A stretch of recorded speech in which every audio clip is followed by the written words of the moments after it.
What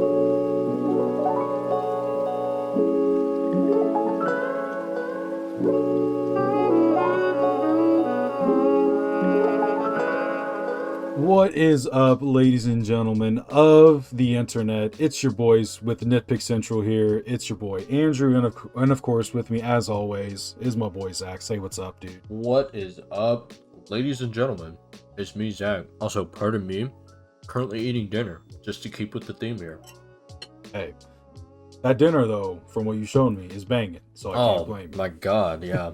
So for anybody that can't see but can obviously hear, and I apologize to anybody that is deaf, but since this is an audio-only episode here, Good luck with that. yeah, sorry, bummer. I am currently eating Nashville hot chicken and ginger soy tossed chicken and mac and cheese. Banging. Absolutely slapping. Slap your mom. Literally though. But Andrew, what were we talking about a minute ago? What was up? Yeah. So Get basically, him we were kind of talking about like the current state of the entertainment industry and just kind of how things are heading, and we were more kind of talking about all the different mergers and things and that are happening like that. You know, like we just brought up how Fox is now buying Roku, and so by extension, Disney is buying Roku, and I feel like here in the next couple of years, I mean, like I just like the example I gave Zach, you know, we're going to be seeing Grogu and Princess Elsa and Iron Man on like the Roku City whenever your Roku is sitting idle for too long. You know what I mean? Oh yeah. So there's that. Of course, there's the ongoing merger between Universal and Warner Brothers Discovery that's happening. Just the other day, I think it was the Supreme Court, or basically, from what I remember, the U.S. government gave the thumbs up for the merger to happen. So now they only have a couple of hurdles to get through. And next thing you know, Universal is going to own Batman, which is wild to think that Batman and Transformers are under the same roof. Pretty much, yeah. Yeah, it's just wild, like how much consolidation is going on. You know what I mean? And I feel like that's more of a bad thing. I do too, because like I was saying a minute ago, I think in our lifetime, before, you know, we kick the bucket and shit, tragic day for American history too. So, but really? I think in our lifetime we are going to see, if not some iteration of everything under one umbrella, I think. And that's going to be wild to see, because at that point there is no trying to outdo a studio. There's no trying to outdo another director that works with another studio. There's no rivalry to do better. So what will movies look like when that happens? Are they all going to be like the same? Are they all going to be kind of boring? Are they all going to be better because they're all owned by the same person, so they'll be more consistent?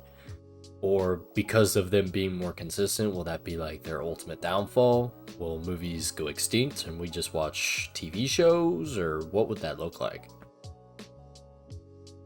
You just described a nightmare scenario, in my opinion. That's what I'm thinking too. But that's just what was coming to mind. You know what I mean? Yeah. No, I don't blame you. I mean, you know, there's laws in place and stuff like that to prevent monopolies. So, I mean, I don't think. I guess I think there's going to be like a medium, if that makes sense, between what you were thinking versus, I guess what the reality might actually be. I feel like it's already been whittled down to just a handful of big studios out there, and then, you know, you got things like A24, Blumhouse, Focus Features, Angel Studios. But even then, they still either partner up or they still are owned by like other big studios, you know, just within themselves, you know. So I have a feeling it's going to get down to like maybe like 3 to 4 studios, like if it really gets real bad, I feel like it'll really get down to like a big three.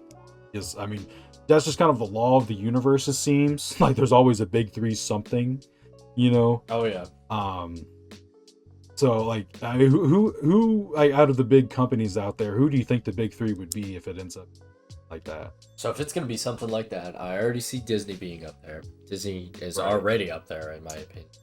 And then we were Yeah. talking about this earlier, but I could see Amazon being up there. And then Yeah. the only other one that I'm seeing that I'm a little lost on is it's either going to be Apple or Universal. Yeah, I can definitely see that. Like my that was kind of my first thoughts too. Is like either probably like Disney or Universal combined with Amazon and Apple. Mm-hmm. I feel like Disney, like I feel like Disney and Universal are kind of gonna be the biggest ones, especially if Universal buys out Warner Brothers. I feel like the real big competition is gonna be between Disney and Universal. But if they either combine or get sucked in with any other company, like I feel like it would definitely be up to Apple and Amazon, whatever third one it might be. Oh yeah. Simply because they have more money. Like we were just saying, Apple, they're more of like a tech product company versus like an entertainment company, you know? So that's more of where their focuses are at. And like, you know, stuff like Apple TV with, you know, absolutely like award-winning shows at this point, you know, stuff like Severance, what else is there? Ted Lasso, Shrinking, The Morning Show. All What kinds else of is out stuff there? on there. Yeah, all kinds of stuff. All of that is a tax write-off for Apple. That's how much money they have. Mm-hmm. And you know, they can get the best cameras, the best sets, the best effects, the best creators, and it's just like, oh yeah, we'll just kind of have that out there. Oh, but look at the iPhone 57. You know what I mean? So yeah, like Apple, I mean, I feel like Apple's the closest thing we have to Skynet in the modern times. You know what I mean? Yeah, just give it time. When it goes live, Judgment Day. Yeah, no kidding. We think Siri is all cool and shit like that for now, but I mean, just you wait until she's literally knocking at your front door. Mm-hmm. But with all the doom and gloom aside, you know, that's just some of our gripes with the entertainment industry as of today. There's a few other things that we wanted to touch on here. What's that? One of them, at least for me, I don't know about you, dude, but like, I feel like these days, movie trailers are almost the exact same thing. I remember It's us talking so about this the other day. Like, yes. it's always like you got the text, right? Or something like goofy that happens at the beginning. And then like in between clips of the movie, it's like some like movie slogan or whatever, you know? And then of course, like you always have like the dramatic drums in the background where it's like, you know, like behind everything that the characters do. The one thing that gets me every single time is when they say the name of the movie in the trailer right before the trailer logo reveal for the movie. Yeah, and it's like the very end too. So cringe, in my opinion. But continue. No, I was like my biggest thing for me is just the drum part, you know, because I feel like I see it in every trailer now. Like you have these epic drums in the background, and then of course, anytime there's like a funny moment or a joke, there's no drums. Like they're emphasizing that part, you know what I mean? Like that's the big thing that they're selling. Like, please be original. Please have your trailer do something else. For the love of God. Right now, the only original trailer that I have seen, and I just got to give them props to it because I think what they did marketing-wise is awesome. But Brand New Day's collaboration with social media influencers to drop bits and pieces of the trailer the day before. Now, granted, there is some moments in the Brand New Day trailer that do follow the trope that we kind of gripe on when it comes with dramatic bass drops and stuff like that. Yeah. But but I was 100% on board with this movie before the trailers even dropped from that like collaboration with social media influencers, because I was glued to my Yeah. phone for an entire 24 hours. Oh, we got another six Yeah. second snippet. Oh, we got another 6 second, snippet, and just kept doing Yeah. that over and over again. That was the first time I was so intrigued by a movie trailer. Everything else just feels Yeah. kind of the same. Now, you want to flashback to like the era of 2010 to like mid 2000 movies, all of those trailers are the same. You've got the same voice actor in a world. You know what I mean? Kind of shit like that. Yeah. You've got almost the Yeah. exact same music track in every single one, and they all are like slapstick comedy movie trailer kind of vibes, if you get what I'm saying. Yeah. So, Like that, I guess that's my biggest gripe with like the whole drums thing, because like for an action movie or a superhero movie, sure, put the cool epic drum, whatever. But for a rom-com or a comedy movie or something like that, like there doesn't need to be like a dun, dun, dun, dun, dun, insert cringe joke from the trailer. and then fade You know to what I mean? logo. Yeah, then fade to logo. Like I don't need it. I don't need that in every fucking movie trailer. Please do something original. So yeah, that's just annoying. And I feel like in that same breath, I feel like we're definitely gonna be on the same page about this. But can we please talk about the downgrade in movie posters over the past like 30 years? Oh, they've all succumbed to modernism. They've also come to floating head syndrome. Oh yeah. Because that's all that it is these days. Like, Oh yeah. Not only for movies, but for shows, short films, TikTok, like everything. It's all floating heads or floating people. Oh yeah. I think it started with what? Force Awakens, I feel like in 2015. Kind of started that trend, and then after that everybody kind of just followed the trend. Yeah, well, I mean, I'm so glad you brought that up. Like, that's one of the biggest examples of how far movie posters have fallen. Because, and you might have seen this comparison yourself, but if you take the movie poster for The Force Awakens, take the movie poster for the live-action Aladdin movie, and take the poster from the X-Men Dark Phoenix movie, three completely unrelated movies, three completely unrelated franchises, the posters look damn near the same because of how the characters look, how the color is. Like, there's a red, black, and blue kind of color scheme. There's characters all over the place looking epic or looking real serious off into the distance, Oh yeah. Like, they're all the same. And it's like, if you go on Twitter or online, you'll find like, oh, this is the weirdest movie trilogy I've ever seen, and it's those three movies. You know what I mean? Because, like, literally on face value, they look the same. It's crazy. So yeah, there's that, and like, I mean, like, can we please go back to the era where you could literally like just feel the vibe and feel the kind of experience you're about to see just from the movie poster. Oh yeah.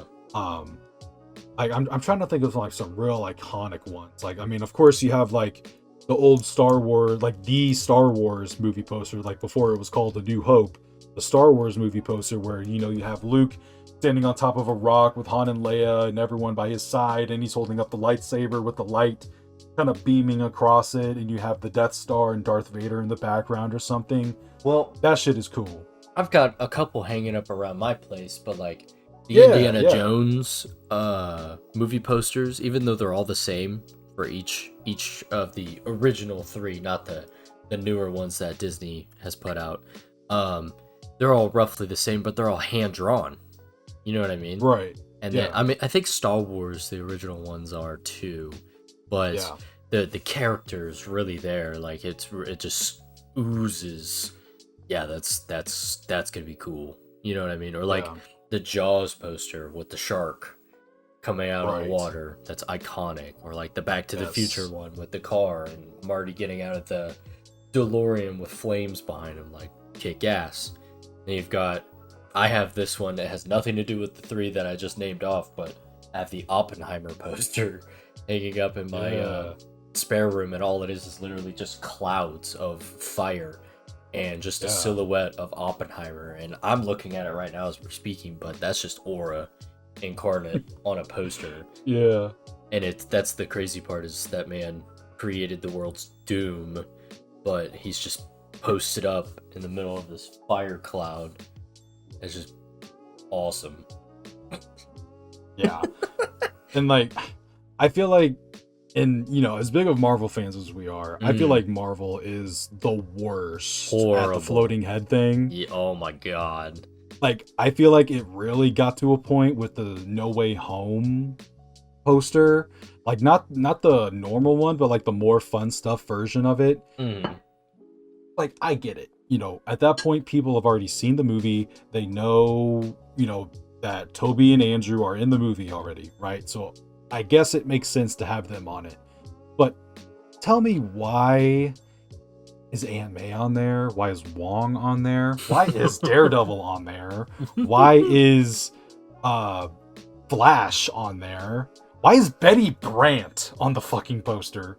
Like, please tell me why Betty Brant. And like, I just don't get it. And like, I mean, I like how they did the whole thing with, like, you know, you got the tentacle arms representing Otto, you got the sand swirling in the wind for Sandman, you got the lightning going through for Electro and stuff like that, and then like you got Green Goblin off in the corner. But in the more fun stuff version of No Way Home, all the villains are just right there in your face, aside from, I guess, Otto, because like you still have like the arms just kind of swirling all over the picture and everything. But yeah, like that, like this, like whenever I think of like bad movie posters, that one always comes to mind, because it's literally just a bunch of, here's a bunch of actors that you know you like, they're going to be in this movie, please come watch it, for the love of God, please, we need the money. Pretty much. Like, that's what it screams to me all the time. And like, I get it, you know, statistically it probably makes the most sense, you know, people, especially these days, you know, with our attention spans being as cooked as they are, if people see the face of an actor or an actress that they like, or they see their name on the poster, oh, I should probably go see that, I really like them. You know what I mean? Like, I get it. But we need to go back to movie posters having a lot more aura and having a lot more just purpose, aside from showing you who's in. Oh, yeah. So there's that. And this is another annoying one. But popular shows taking 2+ years to drop seasons, I feel like this is something that a lot of people can relate to. And I feel like one of the biggest examples of that was with something that we've covered here in the past few months, or I guess not few months, but, you know, we dropped a Stranger Things retrospective, right? Oh, yeah. Dude, the gap between season 4 and season 5 was like, what? 3-4 years? I think 3 gaining on 4, yeah. And it only progressively got longer, because season 1 was great, and then I think the following year we got season 2. And then season 3, I think, took about a year, 2 years again. And then after season 3, that's when this started getting long. Like, I remember for season 4, it was like 2+ years to drop. Which, granted, I mean, they had an excuse for that, because the episodes were damn near an hour long, if not longer, for season 4. You know what I mean? Yeah. And then, I mean, you would think after season 4, they would already know the popularity of their own show, that they would hop on the shit like day of wrapping, you know what I mean? Just go right into it. But I guess they just took a break, and we got 4+ years of nothing, and then they just drop it. At that point, the show, I feel like, would be experiencing not necessarily a burnout, but just like a drop in viewership, because people stopped caring, you know what I mean? And I think that's low-key what happened with season 5 of Stranger Things, and why it became so much of a meme, is because A, people stopped caring, and B, there was some slacking in the story a little bit. It wasn't as airtight as the previous seasons, you know what I mean? Yeah. And I feel like... Oh, no, I'm sorry. Well, with something like that, waiting 4+ years, 3-4+ years, you expect something better than what you've just watched. You know what I mean? The expectations for Yes. something like that is very high, and then Yes. to deliver something like what we got, oof. You know what I mean? Right. Yeah, no, I could not agree more. And like, that's so funny that we're talking about this because I literally just got a Twitter notification, and this is for a show I don't even watch and I haven't even seen, but Euphoria, Oh that God, big yeah, show I on haven't seen that. HBO. Like, the first season premiered 7 years ago, and we're only just now getting the end of season 3, which is the end of the show. Which is insane to me. Insane. Yeah, like, I mean, how, like, and I get it, like things like The Wire, The Sopranos, things like that changed the game for TV storytelling, and like not only what's allowed on TV, but like just what you can do with the format. You know what I mean? Yeah. But Well, I'm trying to think. There was another show that did that not too long ago. Um, but another trope, kind of in the same ballpark as what we're talking about with shows. I cannot yeah, stand when a movie, like, I'm trying to think of a good example here, but um, a movie with so much popularity and like nostalgia and aura that dropped anywhere between like the early 2000s to maybe even the 80s and 70s, all of a sudden they're yeah, like, okay, it's getting a sequel, part 2, 30, 40 right, plus years later. You know what I mean? yeah, I don't think that's yeah, necessary. At that point, just start over, do something else with it. right, But that is becoming increasingly more popular. There's so many movies that have done that, like Indiana Jones. It's still going. Jurassic Park. It's still going. There's somehow what are we on now? Fucking Fast 12? Fast and the Furious 12 at this point? You know something what I like mean? that, or probably closer to 15 because they've had a couple spin-offs like Hobbs and Shaw. That's what I'm saying. And then you go to like another great one. I don't know if you've seen this one, but like RoboCop, or like I've heard you've seen the Goonies with me a couple times. I've heard we're getting a Yeah, Goonies 2 in the like coming years. But that's what I'm talking about, what? like movies like that, and they're like, "Okay, we're going to make a sequel 40, 50 plus years later." No. I don't, just let it go. Let Yes, its reputation precede itself. Like a movie like The Goonies, I feel like is going to be one of the most popular, if not greatest, popular movies of the 80s, and people will remember for that. You know what I mean? Like the yeah, OG Jurassic Park or Back to the Future and stuff like that. yeah, So, I just like TV shows, if you are pushing 3 plus years to put out a part 2 to a movie, don't make a sequel to it. Just let it ride. You know what I mean? nope, So it's nope, it's a little bit different with bigger corporations like Marvel because they have some leeway. They can drop other movies in between their sequels to, like Spider-Man, for yeah, instance. We got Homecoming, and then after Homecoming, we had everything happen in between before we got Far From Home. right, You know what I mean? yeah, So that's different. That's a little okay, but yeah, I don't know. That's something that's a trope that has bothered me for a little while now. yeah.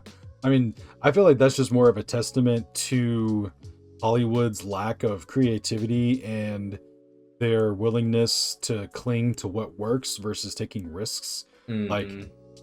I feel like Hollywood more than these days, more than ever, is so risk averse. It's literally killing them. Hmm. Literally killing them. Oh yeah. Like, I said this in one of my hot and freshes that I dropped for, I think it was the Super Mario Galaxy movie.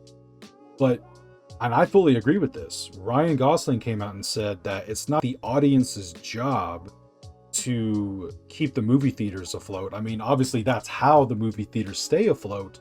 But in order to get people and to get butts in seats and to get people to spend their money on over expensive drinks and popcorn, put out a banger fucking movie, please. Like Project Hail Mary, hello, one of the best movies of the year. Over this past couple of weeks, look what's happened with Backrooms and I Obsession. was gonna They say, beat a yeah. Star Wars movie. And Like, it's it's all the because of originality. yes, it's like now, like I feel like, and we referenced this in our Backrooms chat, but I feel like we're noticing like a very noticeable shift, especially with in the case of the Mandalorian and Grogu.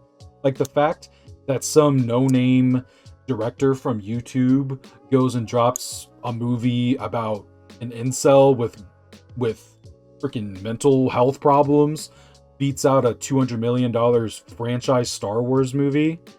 Like, hello, can we please read the room here? Give the people what they want. Give the people originality, please. Mm-hmm.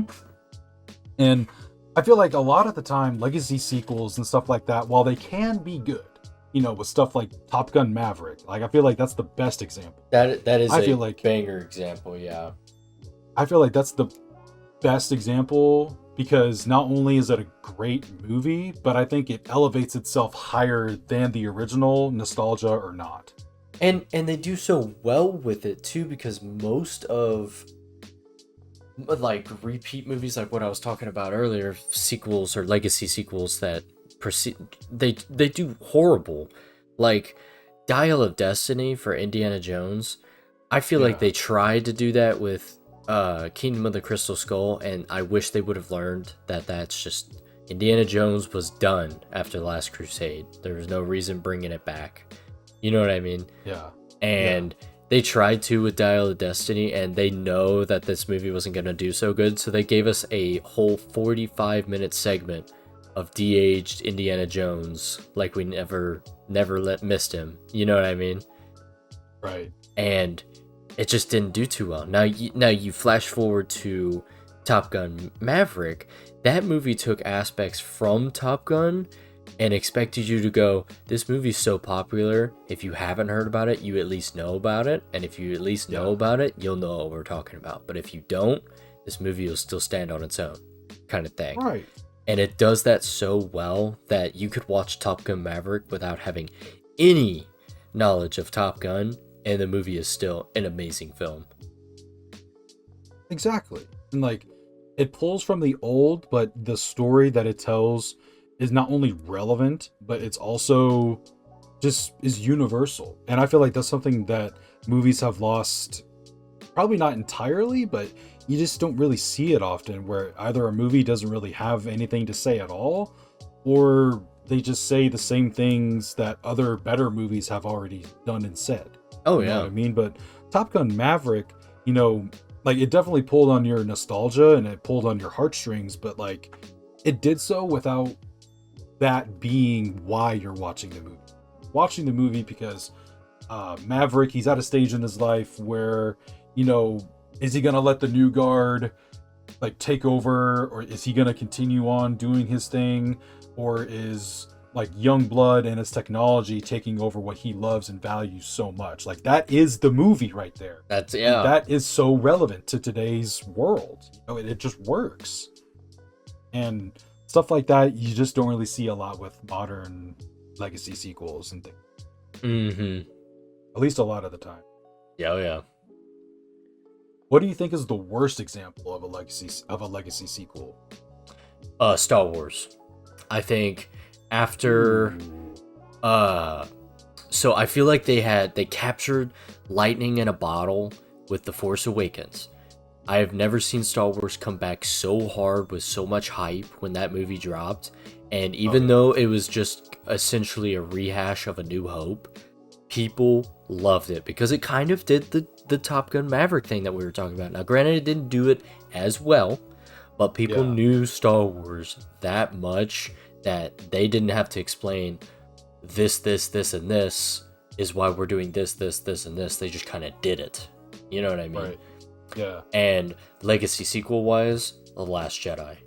Horrible, in my opinion. Yeah. A lot of people love it, and I get it. It's probably going to become like Empire Strikes Back, where people are going to dog on it, and then it's going to be one of the best sequels to Star Wars ever. But I don't know. I think the entire trilogy of Star Wars after The Force Awakens came out, and I'm including it in that rope, those 3 movies, I don't think any of those should have happened. I really don't. No. And like to go back to what you're saying about The Force Awakens, like it's so funny, nostalgia, because like back in 2013 and 2014 when the movie was coming out, that's what people wanted. Like Mhm. they were like when the trailer first came out, people were like, "Oh man, this feels like Star Wars. Like Star Wars feels like Star Wars again." Because you have to imagine they're coming off a big break when the last movie they saw was Revenge of the Sith. Meanwhile, you and I today, and most of the internet and most other people our age, they love the movie. You know what I Mhm. mean? But when we were younger and like, you know, kind of the new guard and not really knowing what's what, people hated the prequels, Oh yeah. hated them. Oh yeah. But when The Force Awakens was coming out, that's exactly what people wanted. Like people wanted Star Wars to feel like Star Wars again. And I mean, The Force Awakens is basically A New Hope 1.5. Pretty much. And at the time, that's sold. I mean, to this day, it's still the highest grossing domestic movie of all time. Star Wars The Force Awakens. It has not been beaten. Mm-mm. But it's not technically a legacy sequel, it's more of a remake, but another great example of absolutely abysmal rehashes. And I hope your mind is where mine is at right now. Okay. Amazon Prime dropped a War of the Worlds film not too long ago. And Oh god. the reason that it was doing so well on the streaming service is because everybody was watching it for how bad it was. It was so We did. comedically. That's exactly my point. That's 2 views right there. Yeah. It was so comedically bad that I think it's. I don't even think it's on Prime anymore, dude. I think they took it off. That's bad. That's bad. But a movie as good as whenever you get around to watching it too, dude, the Tom Cruise one is still pretty solid today. It's got some moments where it's like, ugh, you know what I mean? Yeah. But Yeah. that compared to the slop me and you watched on Amazon Prime all day, every day, I would much rather watch the Tom Cruise one. Oh my god. Dude. I think to round out this talk of legacy sequels and how bad they can be, and this episode in general, and I feel like as soon as I say it, it's gonna be like a Winter Soldier activation moment for you. Oh yeah. But I feel like the cream of the crop when it comes to shitty legacy sequels, I think you already know where I'm going with this. Probably. 2016 Ghostbusters. Oh god. Damn. Yeah. That movie should think that not have one's- existed. Yeah, I think that movie just in and of itself speaks for itself as to the best. So while Top Gun Maverick is the best example for why it works, Ghostbusters 2016 is the best example for why legacy sequels don't work. Oh my god, yeah, that's our rating scale right there, from Ghostbusters 2016 to Top Gun Maverick. Yeah. Like I don't think I've ever seen a movie, let alone a sequel, shit the bed harder than that one did. That's Like- rough. Like people were hating on it before it even came out, and then when it came out, it just made it worse because people actually saw it and hated it more.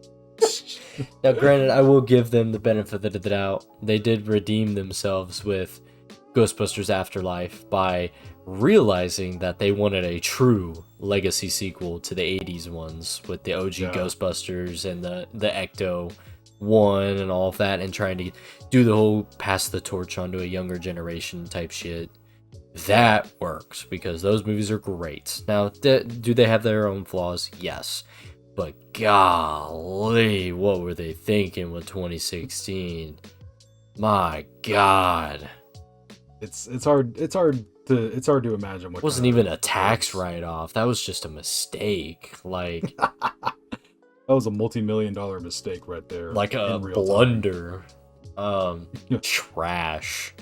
Talk about that all day if I really wanted to, but before this turns Yeah. into a whole hour-long rant about 2016 Ghostbusters and why Zach hates it, that was a great example. I do agree with that.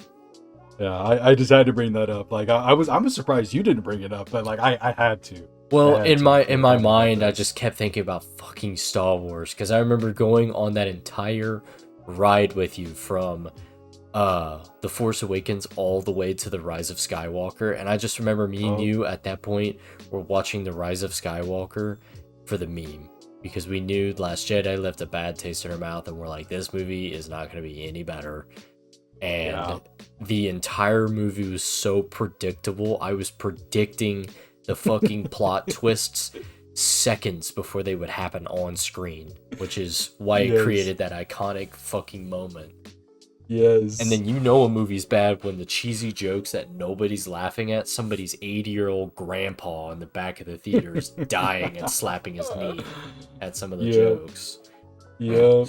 Oh god. Oh man. Yeah, it just goes to show that there's a wide spectrum when it comes to legacy sequels and how they can work and not work, to say the least. Oh yeah. But I think with that, I think we're going to wrap it up there. We're running out of time here. So, yeah, thank you all so much for watching yet another episode of Chatting It Up with your boys, Andrew and Zach here with the Nitpick Central podcast. Just shooting the shit and talking about our gripes with the entertainment industry and the movie industry and just airing out some of our biggest headaches with the things that we love. But, yes, sir. I think we're going to wrap it there. Just be sure to tune in to our other content across all their platforms like Twitter, Instagram, Facebook, Letterboxd. We're on Spotify, YouTube Shorts, YouTube in general, Apple Podcasts. Wherever you get your content from, we're probably going to be on there. Search us up. We are at Nitpick Central on everything except for TikTok. We are at Nitpick Central Talk. But other than that, thank you all so much for tuning in, and we'll catch you on the next one. Peace.